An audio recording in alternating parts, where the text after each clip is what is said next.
Hello students, आज के video में हम लोग डिस्कस करेंगे आ वैलेडिक्शन फॉरबिडिंग मॉर्निंग की समरी। ओके, तो आ वैलेडिक्शन का मीनिंग होता है खुदा हाफिज कहना, अलविदा कहना, to saying good bye to someone. ठीक है। फॉरबिडिंग मतलब बद शक्ल। ओके, मतलब जो गुड लुकिंग नहीं है, बुरा होता है, उसको फॉरबाइडिंग बोलते हैं। और मॉर्निंग क्या है? गम, ग्रीफ को बोलते हैं। ओके, तो चलें शुरू करते हैं। This speaker opens with an image of good man dying quietly. तो जो स्पीकर है, मतलब जो राइटर है, वो शुरू इस बात से करता है, एक ऐसी इमेज बयान करता है जिसमें एक जो अच्छे इंसान होते हैं ना, मतलब अच्छे मैन, वो खामोशी से मर रहे होते हैं। ठीक है। Softly urging their souls to leave their bodies, और आराम से अपनी जो मतलब सोल होती है उसको इजाज़त दे रहे होते हैं, और सॉफ्टली उनको फोर्स कर रहे होते हैं कि उनकी जो बॉडी है उसको वो लीव करते हैं, छोड़ते हैं। Okay, these virtuous deaths are so invisible that the dying man's friends disagree about whether or not the men have stopped breathing yet.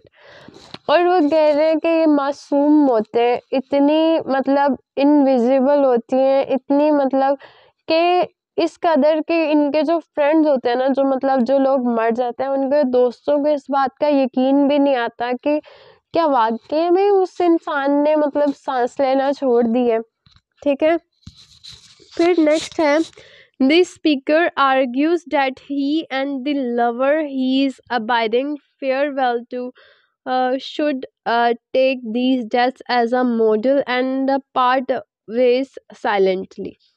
तो जो स्पीकर है वो क्या कहता है, वो आर्ग्यूज करता है दैट ही, यानी कि वो खुद, और जो मतलब उसकी जो लवर है उसको कहता है कि and the lover he is biding farewell, और मतलब वो लवर जिसको मतलब ये ना फेयरवेल बाइडिंग कर रहा है, to show take these deaths as a model. मतलब हाँ, उसको मतलब ये शो कराना चाह रहा है कि ये जो डेथ्स हैं इनको एज अ मॉडल ले। Okay, and part way silently, जो कि मतलब खुद ही किनारे पर हो जाती हैं खामोशी से। They should not give in to the temptation to weep, और इन लोगों को मतलब इनके लिए कोई इतना ये नहीं है कि हम इनको देखकर कोई रोने की तरफ अट्रैक्ट हों या बहुत ज़्यादा मतलब गम शो कराएं। ठीक है। Grieving so openly would degrade their private love by broadcasting it to ordinary people. और ग्रीविंग सो ओपनली, यानी कि अगर हम बहुत खुले आम मतलब गम का इजहार करने लग जाएंगे, रोएंगे, तड़फेंगे, तो वो क्या करेगा, वो डिग्रेड करेगा इनके प्राइवेट लव को। ठीक है। By broadcasting it to ordinary people, मतलब हम उनसे जो प्यार करते थे वो हम मतलब प्राइवेट था ना, लेकिन वो सारे ऑर्डिनरी आम लोगों को सबको पता चलेगा, अच्छा ये तो बहुत ही मतलब बहुत उससे प्यार करती थी या करता था और वो मर गया, और मतलब दूसरे लोगों को क्यों बताना। ठीक है, यहाँ पर वो ये कह रहा है, naturally earthly disturbance such as earthquakes, natural है, earthquakes hurt and scared human beings। तो यहाँ पर वो कह रहे हैं कि जो मतलब कुदरती मतलब ज़मीन पर डिस्टरबेंस होती है, वो क्या, जैसे कि ये होती है अर्थक्वेक्स होते हैं, ज़लज़ले, ये क्या करते हैं, ये इंसानों को हर्ट करते हैं और उनको डरा देते हैं। ठीक है। Ordinary people notice this events happening and wonder what they mean, और जो ऑर्डिनरी पीपल होते हैं वो इनको नोटिस करते हैं इन इवेंट्स को। ठीक है, जब ये हो रहे होते हैं, और फिर बाद में मतलब इसके बारे में ढूंढते हैं कि इनका मतलब क्या है, ये हुआ क्यों। ठीक है। However, while being larger and more significant, the movements of the heavens go unnoticed by most people. और वो कह रहे हैं however, while being larger and more significant। यहाँ पर वो कह रहे हैं कि ये बड़े होने मतलब हम बड़े होने के नाते या और बहुत ज़्यादा मोर सिग्निफिकेंट होने के बावजूद जो मूवमेंट्स होती है हेवन की, वो मतलब जन्नत की, वो अननोटिस्ड रह जाती हैं बहुत ज़्यादा लोगों से। ठीक है, मतलब बहुत ज़्यादा लोग उसको नोटिस ही नहीं करते, लेकिन अर्थक्वेक्स वगैरह को बहुत ज़्यादा नोटिस करते हैं। ठीक है, boring commonplace people feel a kind of love that can't handle separation।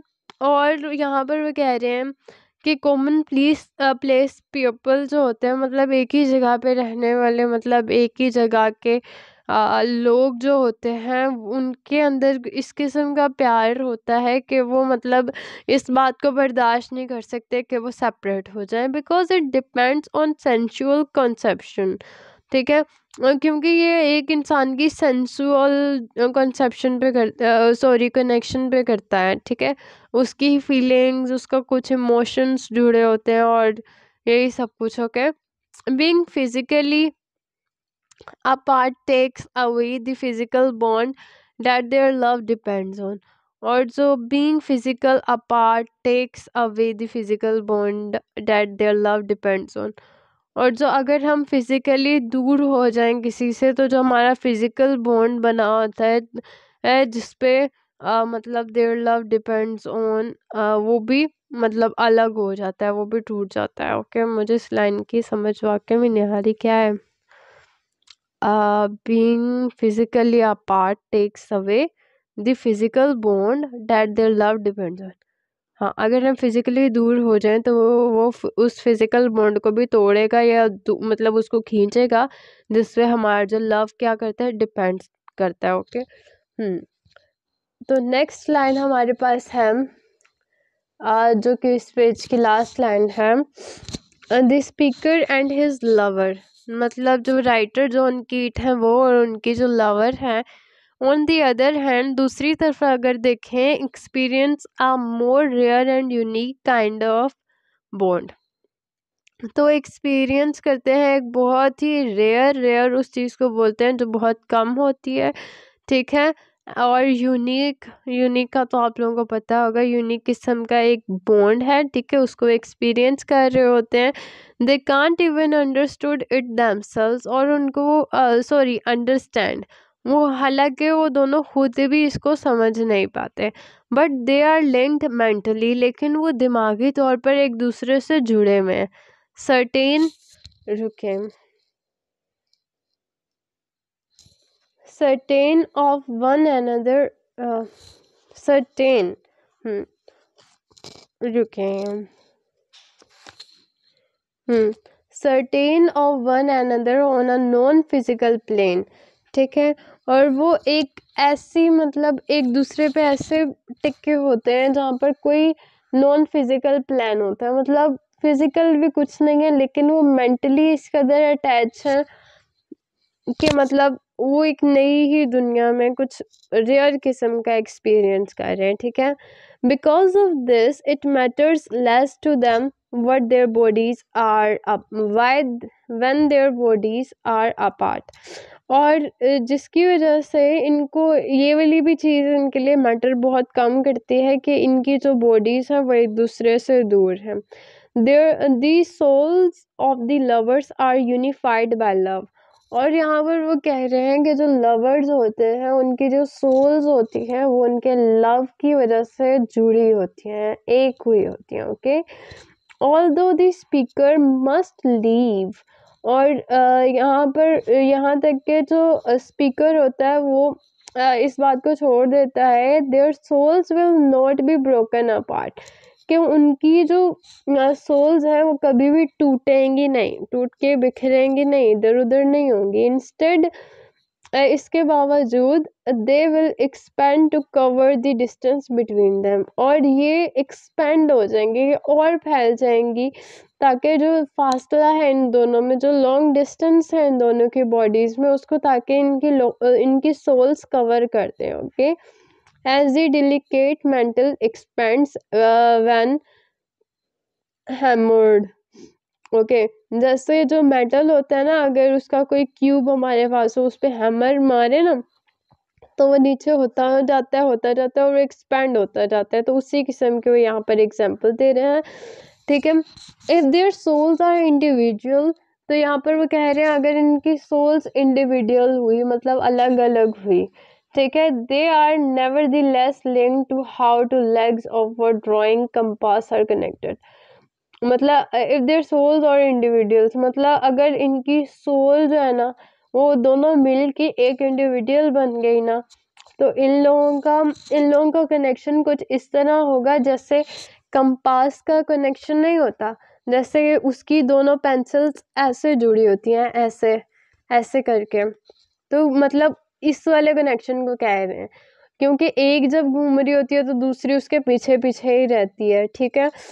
तो उसको उस कनेक्शन से कंपेयर कर रहे हैं। The lover soul is like the stationary foot of the compass. तो वो कह रहे हैं कि जो लवर होते हैं ना, उनकी जो सोल होती है वो क्या होती है, वो स्टेशनरी फुट होती है उस कंपास का। मतलब कि यहाँ पर जो टॉप पर जुड़ा होता है ना, उसको वो बोल रहे हैं।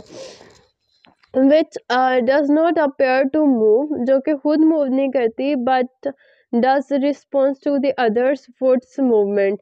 लेकिन जब दूसरा घूमता है तो वो भी, मतलब जब तो एक घूम रहा होता है तो दूसरा भी साथ में घूमता है ना, तो उसकी मूवमेंट पर रिस्पॉन्ड करती है, मतलब बीच में ही घूमती है। This standing compass foot sits in the centre of a paper. और अगर यही हम जो कंपास है इसको हम ऐसे सेंटर में रख दें पेपर पे, when the compass foot moves further away, और जब वो आगे आगे घूमेगा तो दूसरा भी उसके पीछे पीछे घूमेगा। और वो यही रिलेशन क्या कर रहा है, जो कि एक लवर्स के रिलेशन को इससे कंपेयर करके एग्जांपल दे रहा है, ठीक है। जो कि बहुत ही एक्साइटेड शो होता है, ठीक है। और फिर जब वो दोनों बाद में जुड़ जाते हैं तो फिर से स्ट्रेट अगेन वैसे ही सारे हो जाते हैं, ठीक है। यहाँ पर वो speakers lover will be like his stationary foot, वो भी मतलब उसको ऐसा ही अपने लवर को बोल रहा है कि वो भी मेरे लिए ऐसा ही है, ठीक है। और यही सारा इसका मेन इसका है। यहाँ पर वो पहले डेथ की जिक्र करता है इस पोएम में, कि जो डेथ है, मतलब लोग मतलब मर जाते हैं और ये सब कुछ हो जाता है। यहाँ पर था, रुके देखें तो यहाँ पर मतलब ये जो पोएम है ना, इस पोएम में मेनली वो यही चाहता है कि वो एक मतलब उसकी अपने जो लवर है उससे मेरे ख्याल से कोई फाइट हुई थी या कोई प्रॉब्लम थी, ठीक है, जिसकी वजह से उन दोनों की अनबन हुई थी, जिसकी वजह से उसने ये लिखा कि चलो अब इसको हम वैलिडिक्शन यानी कि इसको हम गुड बाय कहते हैं, मतलब हमारा जो बदशुक्ल बुरा सा गम है, ठीक है। और यहाँ पर वो शुरू उन लोगों से करता है जो कि मर जाते हैं और ये सब कुछ और ऐसे सारा कुछ, और फिर उसके बाद वो उसको घुमा फिरा के अपने लवर पे ले आता है और ऐसे सारा डिस्क्राइब करता है। तो होप सो आप लोगों को समझ में आई होगी। अगर कोई भी प्रॉब्लम है आप लोग कमेंट कर सकते हैं, ओके। आप लोग यहाँ से समरी के स्क्रीनशॉट ले सकते हैं। प्लीज़ चैनल को सब्सक्राइब करें, वीडियो को लाइक करें। मिलते हैं नेक्स्ट वीडियो में।